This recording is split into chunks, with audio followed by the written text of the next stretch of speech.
Hello, everyone. This is Nisha Tandon. I'm the Vice President of Sustainability and Adaptation Planning Foundation.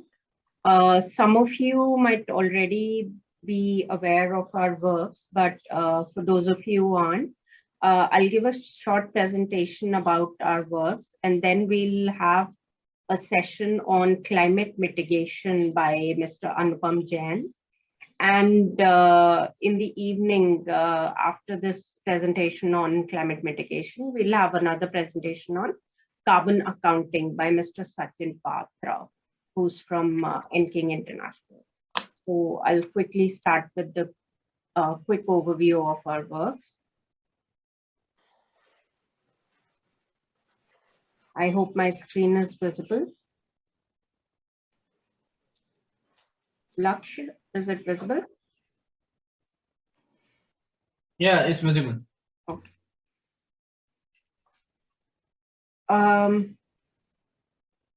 So quickly about the webinar today. This is a part of the climate mitigation webinar series that we're hosting. As you all know, 2030 is the decade of action, and we have to achieve the commitments towards sustainable development and the Paris Agreement to limit global warming to 1.5 degrees by 2030. And that is, what we are working towards. We are trying to generate awareness amongst people, especially youth, to help reach this target. So some of the works that we do include training and awareness generation programs. We've done training programs for college students, architecture students, school students, even in communities. We've trained more than 450 students offline in various cities of India. We also do some on-ground activities. This one is with Tree Craze Foundation, where we did cleaning along the riverbanks of Yamuna. We also did some tree plantation activities with some environmentally conscious citizens in the Delhi NCR region. We've also conducted short course on water resource management, where we had some key speakers talk about various aspects like multi-stakeholder platforms, experiences from the Ganga Basin, and experiences from Meghalaya. We've also hosted the Urban Thinkers Campus, which is an international forum, mainly hosted by UN Habitat. And we hosted a session under the Urban Thinkers Campus on critical infrastructure water resource management. We have also done a webinar series on water, which had more than 650 participants from 50 countries across the world. There were sessions on pond revival, on cities, how can they be made climate sensitive, on startups in climate arena. There are also awards and recognitions where we've given presentations on our works, and this one is the UK Alumni Award, which I'd got for the works that I've done till date. This was in 2018, and we've the organization Sustainability and Adaptation Planning Foundation has also been awarded and recognized by IIT Kharagpur and Action for India. So today's session, we have Mr. Anupam Jain, who is the founder of EcoInch, and Mr. Sachin Patra, who is a senior sales executive from Enking International. And we'll be hearing from them. I'll introduce Mr. Anupam Jain in a bit. And up next, we'll have probably on 5th of March, sessions on solar power and green buildings. And a lot of you want any certificate for these courses. So I'm going to request you to please write into me if you want any certificate, because we can process that, but there are some formalities that need to be completed for that. So this is it from my side. And now I'm going to invite Mr. Anupam Jain to start with this presentation. I'll quickly introduce him.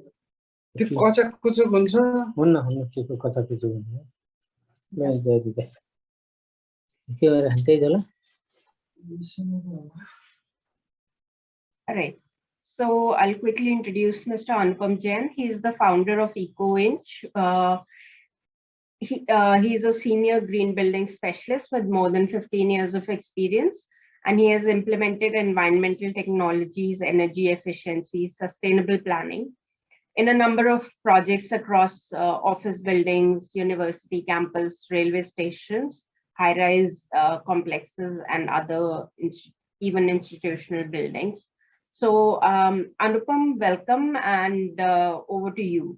Laksh, I'm going to make you the host, so please, okay, sorry, Anupam, I'm going to make you the host so that you can present. All right. Thank you, Misha, for the wonderful introduction. I hope you can all hear me well. Can you confirm that? Yeah.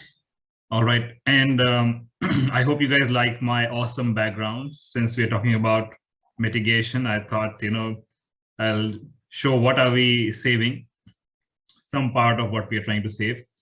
And so let me just, jump into the presentation because I think we are already behind time. And I would be very happy to take questions from people. So keep noting your questions and send them in the chat box. And, we can probably pick up the ones that, need answers. I mean, I try to answer all of them, but as Misha times us, we will get into the details. So with that, let me share my screen. 1 second.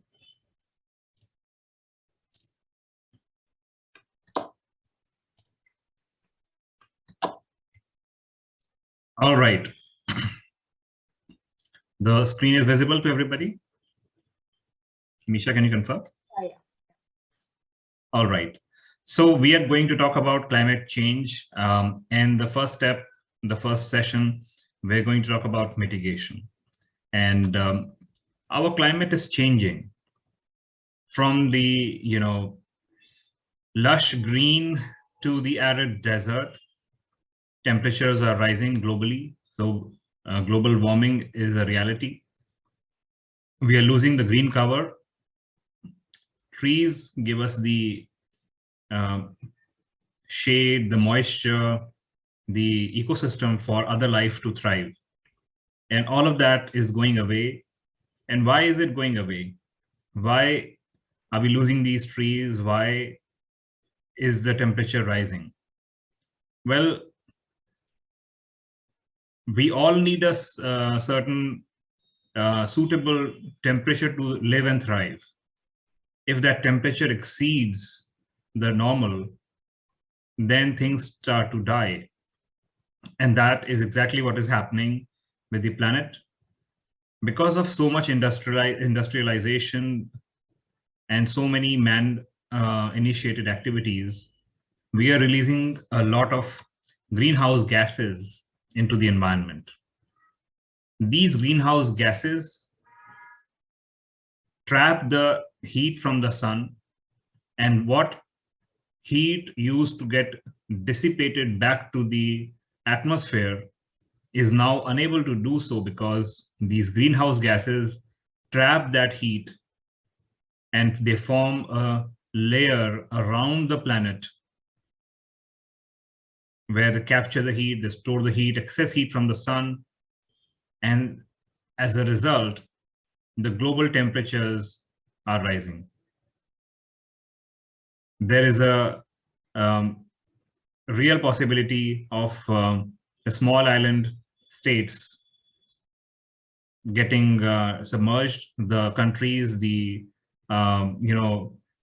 cities, the states that are surrounded by water. Due to rise in temperature, these the solar ice caps melting, the sea level, water level rising, there's a real danger of these coastal areas getting submerged. So in today's presentation, I am going to talk about what climate change mitigation can be, what is at stake, and what are the steps that we need to take. So first, let's try to understand what are these greenhouse gas emissions, the GHG. These GHG gases are primarily carbon dioxide, which is 72% of the total. Then we have methane, which is 20% of the total, and nitrous oxide, which is 5% of the total. There are other F gases and black carbon, but their contribution to global warming is much lesser. Now, when we look at the distribution of the greenhouse gas emissions by sector, then we can see here that electric power stations consume the highest amount of carbon, and therefore they release a maximum amount of greenhouse gases, which is a whopping 25.6% of the total greenhouse gas emissions per annum. This is then followed by your transportation and fuels, industrial processes, land use and biomass burning, agriculture production, fossil fuel retrieval, processing and distribution, residential, commercial and other sources, and waste disposal and treatment. So, sorry, I'm going to go back. As you can see, these greenhouse gases, since we are saying that this is a total distribution and carbon dioxide contributes to 72% of the total, therefore it makes sense to dive a little bit deeper into the total carbon dioxide distribution and see that of the 72%, which is carbon dioxide, 34% is coming from electric power stations, which is more than a third. And 20%, or rather 21% almost, is coming from industrial processes, followed by 17.3% from transportation fuels. So I would think that the low-hanging fruit would be to target the biggest contribution, contributing gas, which is CO2, and take up the biggest contributor of CO2, which is electric power stations, to have the maximum impact on the mitigation of GHG emissions. So number one, a strategy would be that we look for cleaner power, followed by more efficient industrial processes, followed by GHG reduction in transportation fuels. Now, transportation means road, it means water, it means air. So ships and planes, aviation are also included, right? Followed by land use and biomass burning, right? So let's discuss further. In the global carbon dioxide emissions, we are looking at the distribution, the share of different countries now. We are taking the whole planet and we're looking at, in the previous slide, how GHG emissions are distributed by sector. But here we are looking at the distribution at a country level. And from here, we can see that this is 2014 data, that China is contributing almost a third of the total world's population. Other 30% is smaller, many smaller countries and many smaller contributions. But a single country contributing almost a third is China, followed by the United States. India is at 7%, which is quite high. And this is expected to grow, keeping in mind that our energy needs are going to double in the next decade. Okay, I'm going to admit all. There are a bunch of these coming my way. Oh, because you're the host now. Yeah, that's fine. Good, I have a PDF, not a PPT, otherwise my PPT would keep jumping. Okay, so essentially, China is the biggest culprit here, followed by the US, but India is fast catching up as well. And moving on, let's talk about mitigation. What do we understand by mitigation? So climate change mitigation refers to efforts to reduce or prevent emission of GHG gases. I'll repeat that. Climate change mitigation refers to efforts to reduce or prevent emissions of GHG gases. Mitigation can mean using new technologies and renewable energies. This goes back into our discourse on using more efficient industrial processes and cleaner sources of energy and power production, making older equipment more energy efficient, or changing management practices or consumer behavior. It can be as complex as a plan for a new city, or as simple as improvements to a cook stove design. Efforts underway around the world range from high-tech subway systems to bicycling paths and walkways. Now, this is a definition that the UN Environment Program uses. I hope it's clear. And we talked about this same definition back here, where we identified the data and the possible solutions. Somebody is unmuted, so can they please mute themselves?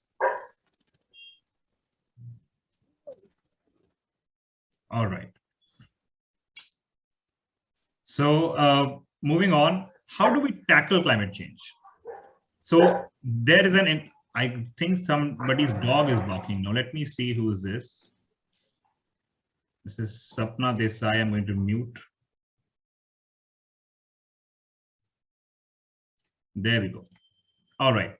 So there is an intergovernmental panel on climate change, and they have assembled the task of tackling climate change into 4 working groups.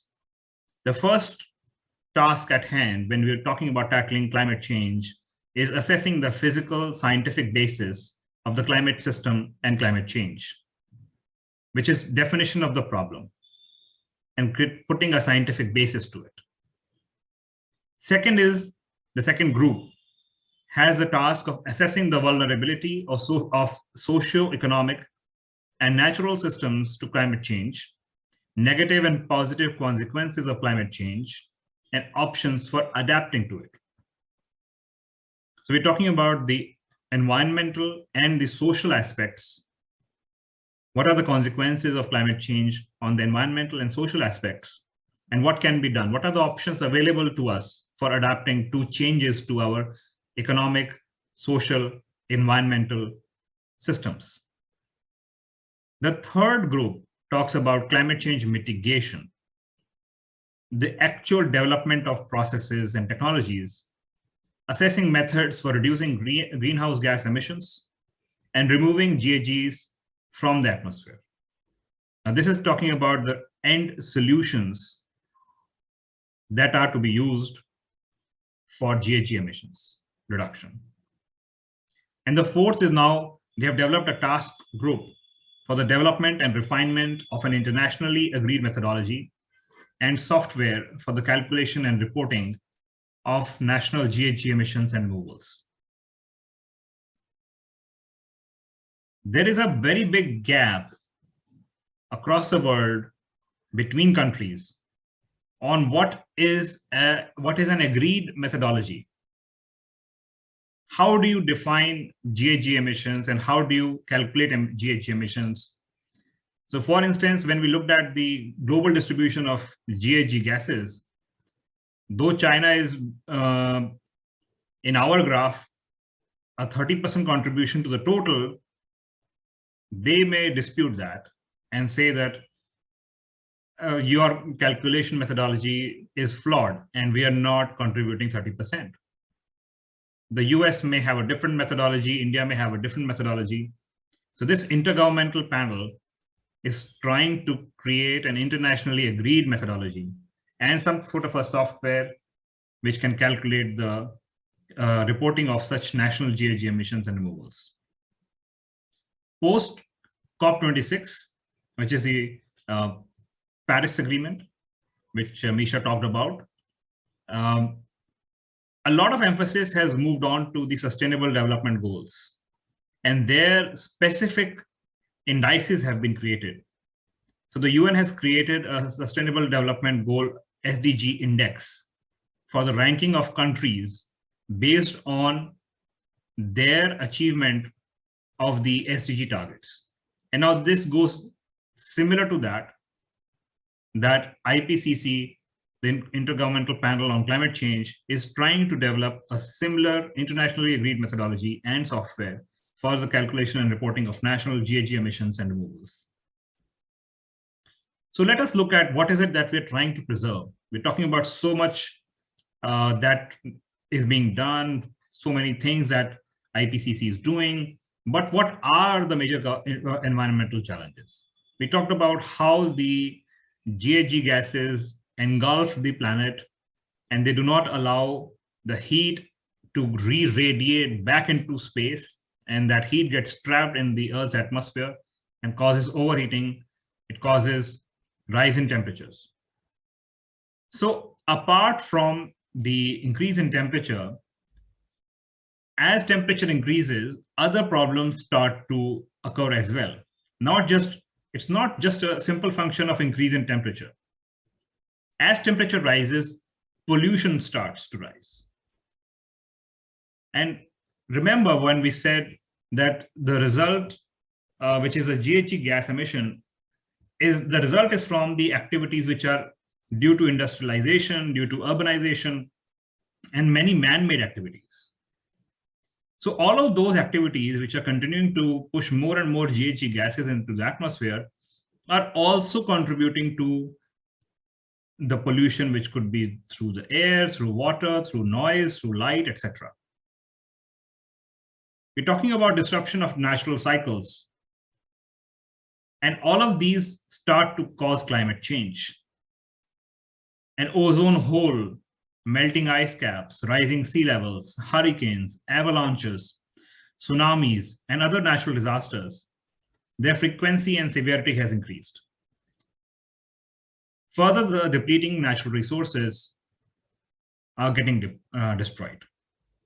As we are increasing our rate of consumption, there may not be enough left for future generations. There is going to be increased scarcity of power, water, food, and it will give rise to other associated social problems. The first image we saw was that of a green and lush green planet being converted to a desert. So deforestation resulting into desertification, water table lowering, leading to coral bleaching. So no part of the planet is spared. The air, the water, the land, all are polluted, all are getting polluted, and mitigation measures needed for all of them. So this, all of these activities are giving rise to a few global concerns, which are land, water, and food production, land degradation, water scarcity and degradation, cropland area, irrigated area, and lack of an integrated approach, along with energy, which is the biggest concern for most countries. When we talk about the ecological cycle, then we talked about how these ecological cycles are getting disrupted due to climate change. And the simple water cycle, where water gets evaporated, forms clouds, and rains back onto the planet, gets disturbed because of an increase in temperature or increase in air pollution or increase in water pollution or contaminated soil. It changes the chemistry and it changes the rate of evaporation, rate of cloud formation, rate of runoff from the land. I'll give a very simple example. If we have large vegetated areas that are receiving rain, then most of the water will get absorbed instead of getting run off from that land. However, if the area of hard paved surfaces increases and soft paved surfaces decreases, then no longer does the water falling on the land get absorbed. 90 to 95% of the water starts to get run off.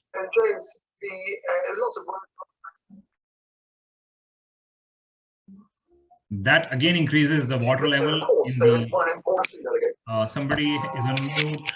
Russia will be watching this incredibly closely. Sergei Lavrov is normally Okay, I guess everybody's mute now. And it changes the entire rate of evaporation, rainfall, and runoff.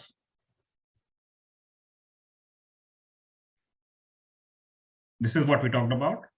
So I'm going to continue on this. As the forests decrease, as the forest cover decreases, it has a direct impact on the biodiversity. We all understand that all flora and fauna are extremely important for survival on the planet. However, due to man-made pollution or man-made activities or man-made disasters, this flora and fauna gets displaced, many get extinct, and this also disrupts the ecological cycles, causing climate change. Genetic diversity, what needs to be maintained? Genetic diversity, so different species, diversity in species, between species, ecological diversity, diversity of habitats across the planet, and functional diversity, which is diversity within a particular living community to make those particular species living in that particular environment adaptable and resilient. Energy. So we talked about energy and how energy is extremely important and a need. So we cannot go back to the pre-development area and just stop development, stop growing, stop consuming, and just plant more and more and more trees, stop building buildings, stop building roads. We do need to develop. We do need to make new infrastructure, buildings. And for all of that, energy is required. So what can be done when we talk about mitigation? Energy efficiency labels for consumer appliances. These are actual practical tips. Voluntary agreements of the governments with the private sector for power generation, clean tech, integrated market transformation, promotion of fuel switching. So instead of using diesel, starting to use electric vehicles or CNG and so on, cleaner fuels, rural energy service concessions. So bringing renewable power to rural areas and providing concessions. Increasing our renewable energy portfolio standards. So holding our renewable energy generation also to higher, more stringent standards is required, because solar panels do generate clean energy, but solar panels themselves are made from different types of polluting chemicals, and their disposal also can be a problem. Encouraging rural entrepreneurship for installing solar PVs, promotion of productive uses of renewable energy in rural areas, financing and regulatory frameworks for grid-based renewable power producers. So now many states in the country have also started to have a grid-connected solar power system where the energy service companies will buy the power back from people who are generating excess and supply it to others. Instead of generating from coal, having huge distribution losses, they're just going to buy from the end consumers and give to others. What are the strategies for water? These include regional partnerships, policy and legal reforms, community participation, integrated approaches, and technical innovation. In the case of water, usually a regional partnership is very important. All the people in an area need to come together to do some kind of a community rainwater harvesting system, or states need to come together to channelize the rivers, or have some kind of a water reuse treaty, and so on. And this has to be enabled by the legal machinery, by the government machinery, And many foundations, many non-governmental, non-profit organizations are also involved. Now, such innovative irrigation technologies are also available, which will reduce the amount of water used for landscape irrigation, which is the biggest consumer of of water in most developed areas that are irrigated through controlled means. So what are the strategies for land, water, and food production? Again, like I said, increased efficiency in water use, conserving of soil resources. It's very interesting. Topsoil generation takes thousands of years. Yet when we cut the trees, that topsoil is washed off in a single rain. So conserving the soil resources, using new information technologies like GIS-based systems. IPCC was talking about some software to integrate the reporting of GHG emissions across the world. Emphasizing ecosystems, which includes not just the humans, but also the flora and fauna. What are the strategies for forests? These are creating a conservation infrastructure, providing incentives for conservation and sustainable forest management, intensifying efforts to scale up and replicate successful initiatives. We do need to increase our forest cover, and it is through these mitigation measures we can do that. Coming back to the GHG emissions and now tying it back to the sectors and the end users. This graphic may be a little bit small for a few people, so if those who are watching on computers should be able to see it. I'll read out more or less. We talked about carbon dioxide being the major GHG gas. So in this graphic, through this data, it is coming to 77%. Methane is at 14%, and NO2 and 2O, nitrous oxide, is at 8%. So most of the sectors and end-use activities are contributing towards generation of carbon dioxide. For instance, the entire energy sector, which includes transportation, electricity and heat, other fuel combustion, industry, and fugitive emissions, entire energy sector is contributing to CO2. In addition, land use change is also contributing to CO2. What are the end users and activities? Roads. When we're talking about transportation, so road transport, air, rail, ship transportation, and other transport. Electricity and heating in residential buildings, commercial buildings, unallocated fuel combustion, iron and steel. This is now industry. Aluminum and non-ferrous metals, machinery, food and tobacco, chemicals, cement, other industry, coal mining, oil and gas extraction, refining and processing, all of this. Land use change, deforestation, harvest management, these also contribute to carbon dioxide. Now, when this carbon dioxide or when these greenhouse gases get generated, we do have a lot of these which are called sources. But we do also have sinks, which will absorb the excess carbon. For instance, afforestation, reforestation. The trees are the biggest carbon sinks. And there are other carbon sinks as well, and we'll talk about them as we move forward. So all the sectors, so there are primarily 3 sectors in the country. Anywhere in the world, there are 3 sectors. One being the agriculture sector, other being the industry or manufacturing sector, and the third being the services sector. All of them are contributing towards greenhouse gas emissions. The biggest percentage to GDP contribution is by services, followed by manufacturing and construction, and third being agriculture. Even if you look at this diagram, agriculture is at a mere 13.5%. Industrial processes are a combined of about 30%. And the rest is all services.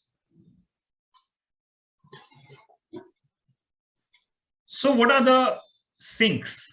When we talk about the sources, we talked about the sources being coal, oil, gas, cement, and land use. The carbon sinks are land and ocean. Now the sinks are less than the sources, which means that there's a net increase in carbon dioxide emission. So CO2 in parts per million has increased more than 400, has come to a more than 400 parts per million stage in the year 2020, whereas it was only 280 parts per million in 1850. On the global ecological timeline, where if you look at the time when the Earth first had life to where we are today, when mankind first appeared, can be compared to a full year of 365 days, where humans showed up on the 31st of December at 11 p.m. So for the rest of the 364 days and 23 hours, the Earth was on its own and it had huge carbon sinks. In that 1 hour, that is the presence of human beings on Earth. They have created so many carbon sources that now the balance has been reversed. Now there's a net CO2 increase. That is the seriousness of the problem. And if we continue to grow like this, the way we are growing, climate change will drastically affect everybody's lives. And that is why it is very important to talk about the mitigation measures and what we can do in all the sectors to reverse this trend. When we talk about the anthropogenic emissions, the sources are air-based emissions are at 89% and land-based are at 11%. Sinks, air-based 48%, forest-based 29%, oceans-based 26%. There's an imbalance of -1 gigatons of carbon dioxide per year, which is 3%. 3% may sound small, but at a global scale, it is a huge. First of all, it is in the other way around. It is emphasizing that the sources are contributing more than the capacity of the sinks to absorb those greenhouse gases.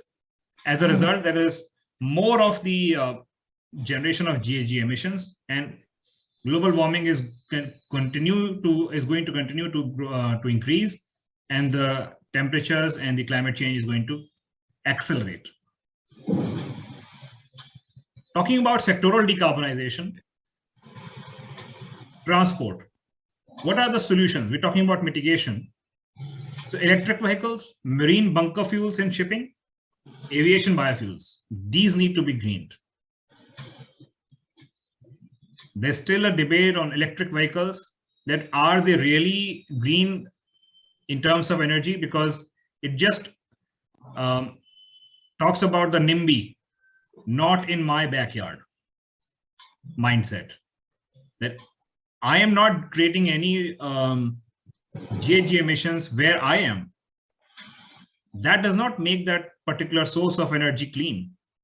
Somewhere, some electricity has been generated using coal, which has been used to charge these electric batteries. That needs to be changed. And that's when we talk about the greenhouse gas emissions.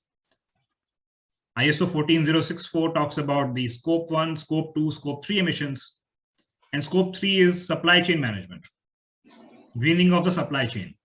And that is where we need to make sure that the electric vehicles, the batteries that are getting used in these electric vehicles, are also charged through renewable energy sources.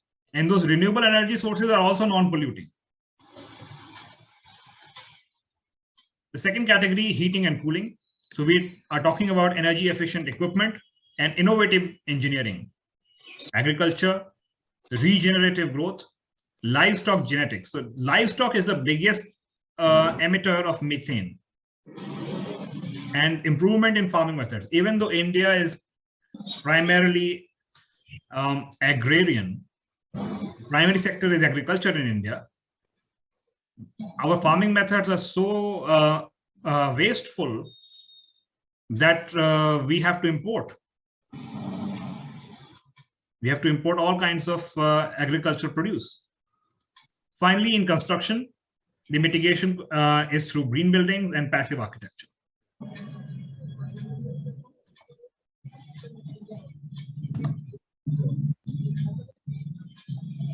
Now let's look at some key international accords and institutions.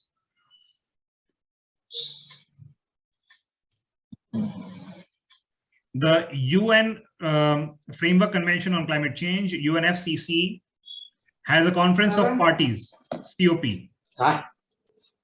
तुम्हाला माहित आहे lab coat कोणाकडे असेल? Okay, somebody's lab coat. Guys, please make sure you are muted. The UNFCCC has this conference of parties, the last being COP27. COP26 is already over, and there every year different resolutions are passed, different countries report on the progress, and this is primarily on the sustainable development goals. Here there are many things that are discussed, but basic principles are common but differentiated responsibility. When we talk about differentiated, means developed countries have a higher responsibility than developing countries because they are higher emitters of GHG gases, GHG emissions. Special consideration for vulnerable developing countries. These could be the countries which are at maximum risk for submersion or adverse effects due to climate change. Precautionary principle, where polluter pays. Polluter pays is the same thing as precautionary is using greener technologies or technology transfer. Polluter pays is where the developed country, the country giving the most GHG emissions, gives finance to the developing countries and promotion of sustainable development. The goal is to stabilize GHG concentrations in the atmosphere at a level that would prevent dangerous anthropogenic interference with the climate system. The Kyoto Protocol was the first to start in 1990, after which the UNFCCC came in. So I'm not going to talk about this too much. This is very basic. So clean development mechanism. This is a market-based mechanism where any emission reduction project in a developing country that otherwise would not have happened and is lowering global emission replaces a comparable action in an industrialized country. I'm giving you these key words. You don't need to understand all of them in one go through these slides. It would be helpful for you to note down these terms and research on your own time and read and learn more about these mechanisms. But these are the institutions and key international agencies that you should look up.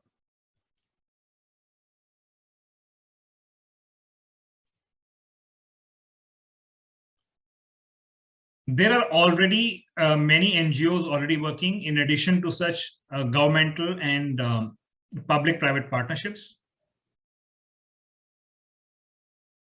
Some key public-private partnerships are the International Partnership for a Hydrogen Economy, Carbon Sequestration Leadership Forum, Renewable Energy and Energy Efficiency Partnership, Asia Pacific Partnership on Clean Development and Climate, and so on. You can read the names off from the screen.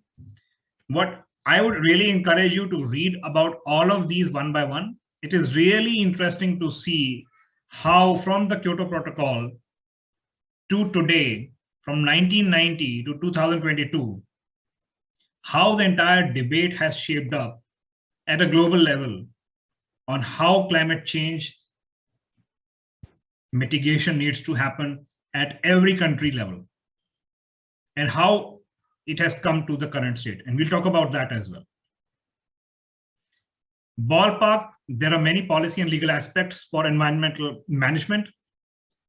Some instruments being used by these different countries are regulations and standards, taxes and surcharges, tradable permits, which is carbon trading, voluntary agreements, subsidies and incentives, information instruments, R&D, and non-climate policies.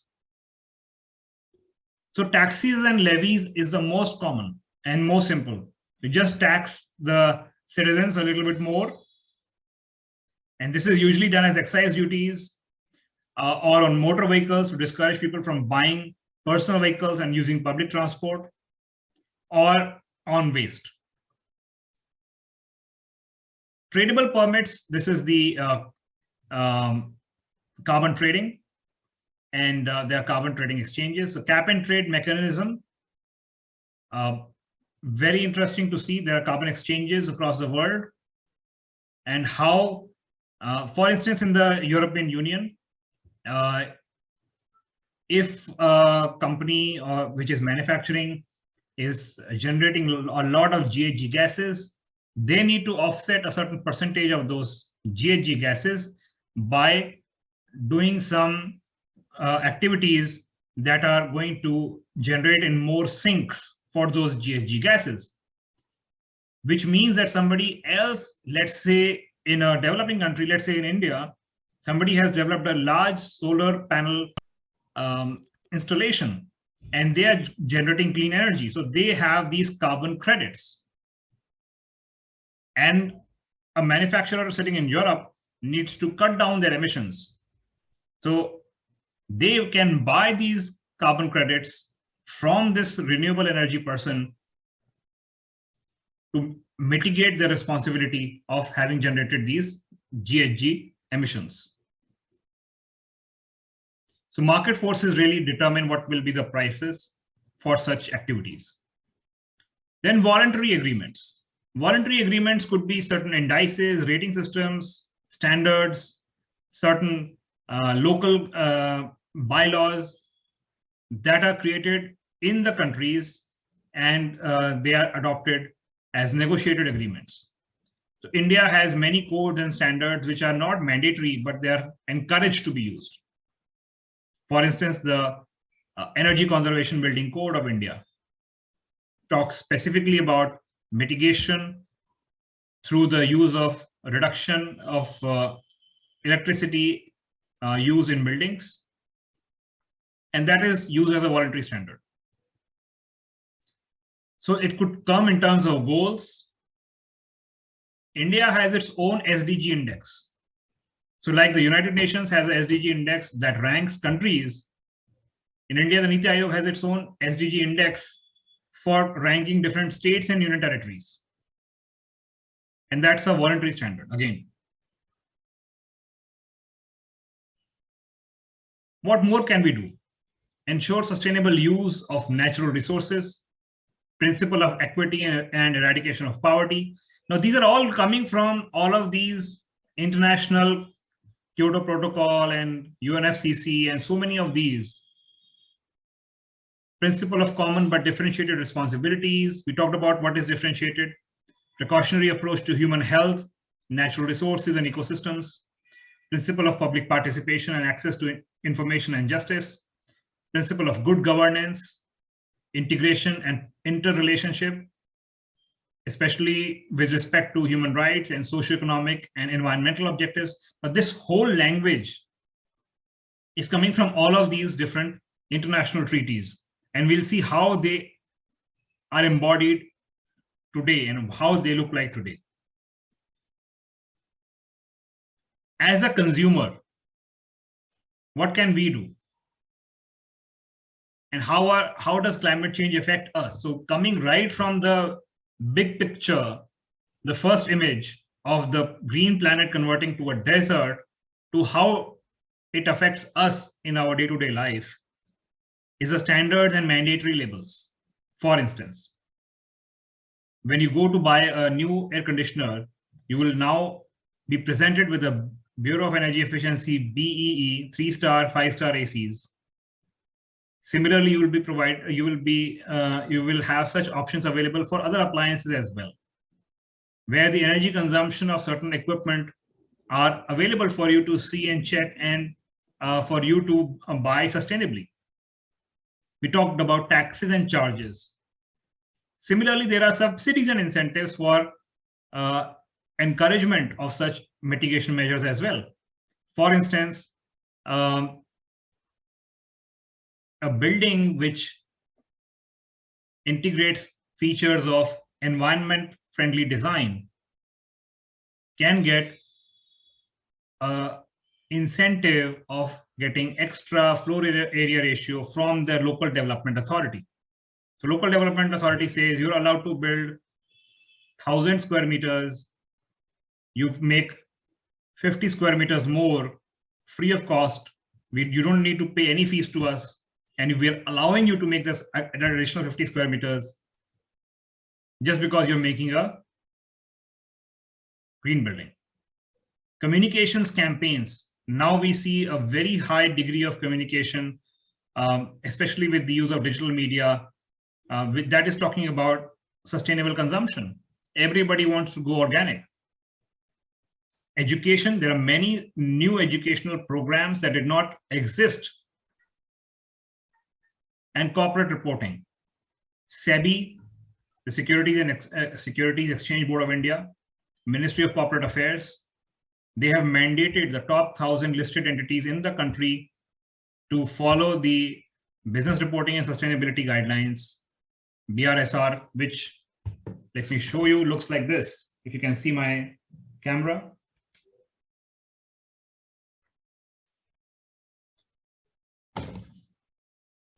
These are standards to be followed, and they are mandatory for the top level companies, voluntary for others.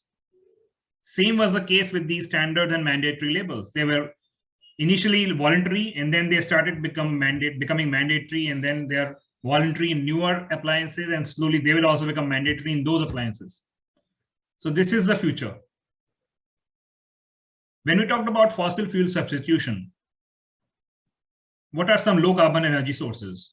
Of course, solar photovoltaics, concentrated solar power, wind onshore, offshore, hydro, bioenergy, geothermal. There are other aspects, including nuclear power, carbon neutral and negative fuels, energy storage considerations, smart and super grids, energy conservation, and energy efficiency.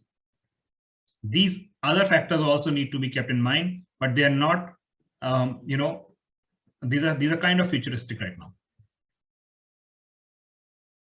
And now I want to introduce a few sustainability indicators to measure whether we are moving in the right direction or not. So in your community, what is the % of food produced locally? When you go to buy that Fiji apple, is that Fiji apple coming from Fiji? Then that apple that you're consuming is not sustainably, it's not sustainably transported to you. You're not supposed to have that. So production of food locally is encouraged. How many acres of land are redeveloped? What is the annual fuel consumption and the number of vehicle kilometers traveled? Money spent in the local community that remains local, not that you go to a multinational company's outlet in your neighborhood, then that money goes to some other country or to some global corporation. Local businesses are not benefited from that. % of goods made from recycled materials.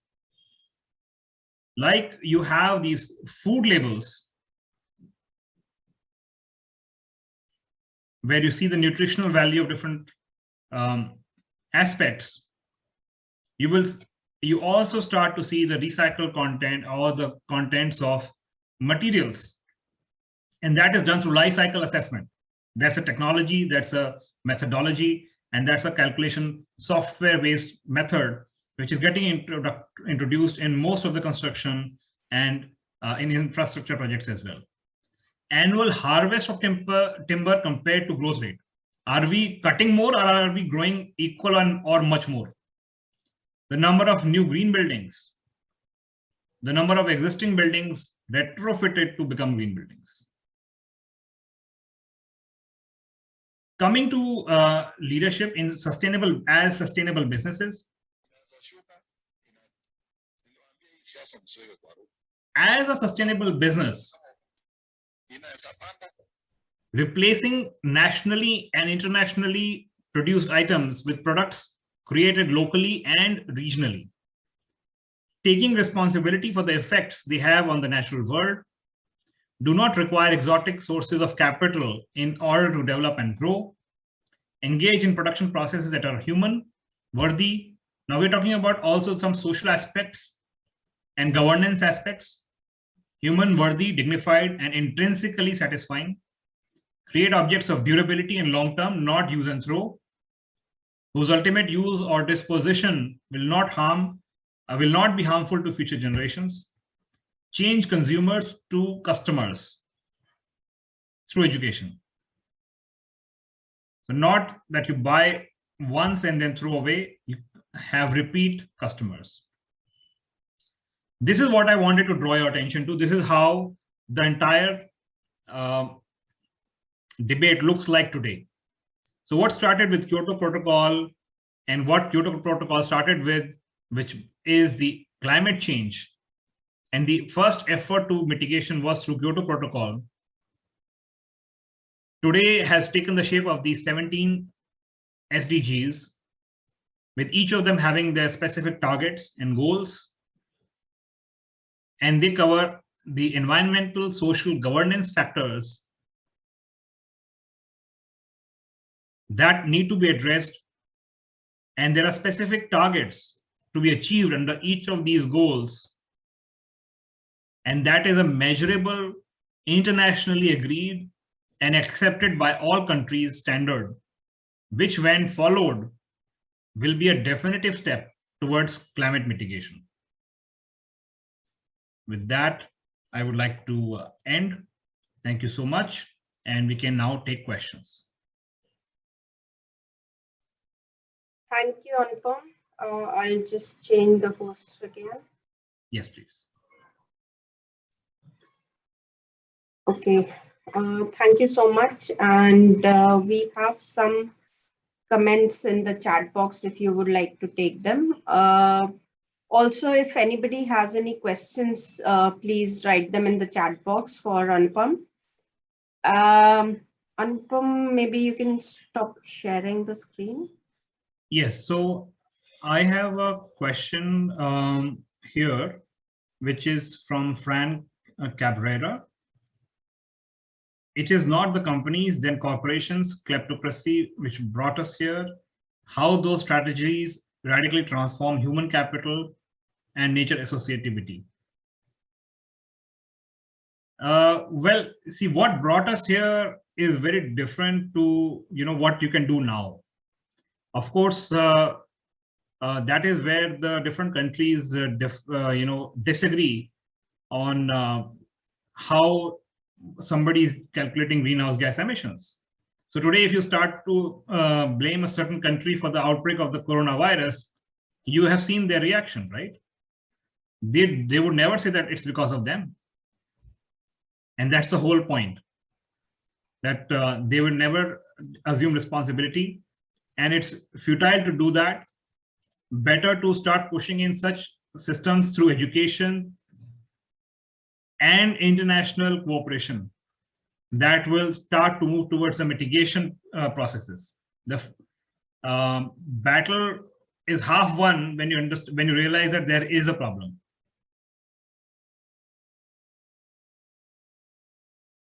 Now, there's another question from the same person. International carbon trade is not carbon laundry. I don't know what that means, how dignifying can be. So I'm not sure what that means. Probably is trying to say how genuine carbon trading is. Like you're still emitting carbon in one way or the other. See, if carbon trade, Fran, if you were talking about carbon trade and emissions being traded, then at least as a corporation, there is a financial penalty. And regulation has now mandated that any business that is exceeding their GHG emissions quota will have to buy these expensive carbon credits from across the globe. It's a very big deterrent for them to start to relook at their processes. It's as simple as, if you get a challan or a ticket from the police, which is a fat ticket, you have to pay a huge amount of money. Next time you are careful, right? It is something like that. And it also goes to polluter pays principle. So if you don't want to pay, you don't be the polluter. There's another question that has just come in from Kelvin. Environmental management and conservation versus economic development. Where do we draw the line between the two? You can't. You can't say that. That's what I stated in the beginning, that you can't stop development. You can't go back to the point where there were no humans, right? So you do have to grow economically. Now the real answer then becomes that you grow responsibly. Instead of generating a net deficit of, instead of generating a net positive increase in the GHG emissions, in the tons of CO2 in parts per million that we saw in the graph from 1850 to 2020, we need to reverse that trend. We need to do more good than harm. And that's where the carbon positive growth comes in. And that's where economic development will have to be extremely responsible, and it will need regulation, it will need self-regulation, and it will need international cooperation. It cannot be that I'm doing great, my state is doing great, my country is doing great, so that's it. We all live on a single planet, and unless all countries start doing their bit, it wouldn't yield results. And that's why these international organizations and this international cooperation, these sustainable development goals, and all of these efforts going on since the Kyoto Protocol are so important. It's over the past 30 years that we have come to this conclusion of the internationally agreed SDGs. Before this, these were called the Millennium Development Goals. And more concerns are being added, and many new implementation action plans were created in the meanwhile in these 30 years. And finally, it has been decided that it is a responsibility of everybody.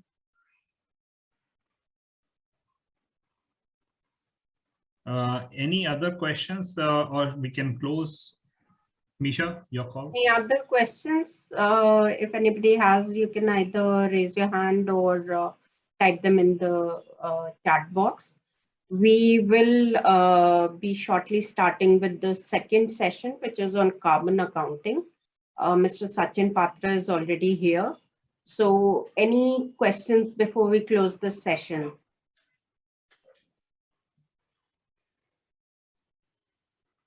Okay, I think that was all. Thank you, Anupam. Thank you for such an interesting presentation. And I hope humans can, change the timeline and be more efficient. Let's hope that we can take it beyond 12 o'clock in the midnight. Yeah. Thank you. So we'll take a 5-minute break, and we'll be back for the session with Mr. Sachin Patra on carbon accounting. So